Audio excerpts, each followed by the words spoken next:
I'm Ariel Waldman. I am the founder of spacehack.org, which is a directory of ways anyone can participate in space exploration. I'm the author of What's It Like in Space, stories from astronauts who've been there, little vignettes of what it's really like in space.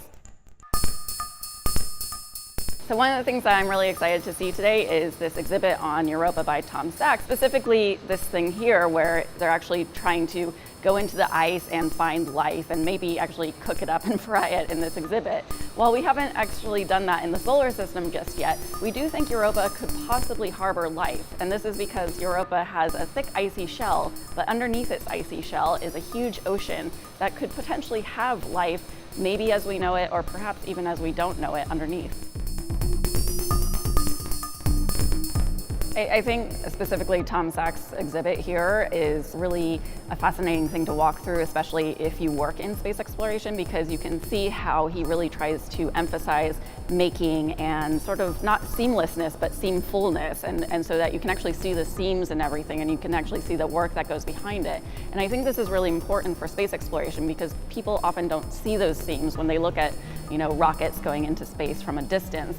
But when you're able to actually look at a spacecraft or look at this exhibit, you can actually see the work that goes into it. And that's really the reality of space exploration, is that a lot of work goes into it, and it's all about making and putting things together.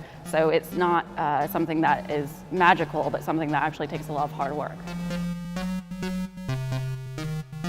Citizen science is really all about getting people from diverse backgrounds, all different backgrounds, to contribute their unique perspectives and ways of looking at the world to science and to actually do it in a meaningful way. And so through citizen science, people nowadays are doing things like discovering galaxies, building the next generation of Mars rovers, and discovering all sorts of other things in the universe. It's a really exciting time for citizen science and for people to get involved in science with or without a PhD. And I think with this exhibit, it's really showing how people can get involved in a meaningful way and come in sort of from left field almost to contribute to space exploration. NASA in the early days in the 1960s, they were trying to figure out how to send people into space, but the reality is that they didn't know anything about orbits or spacecrafts or rocketry. They were figuring it out as they went along, so it started with a dream.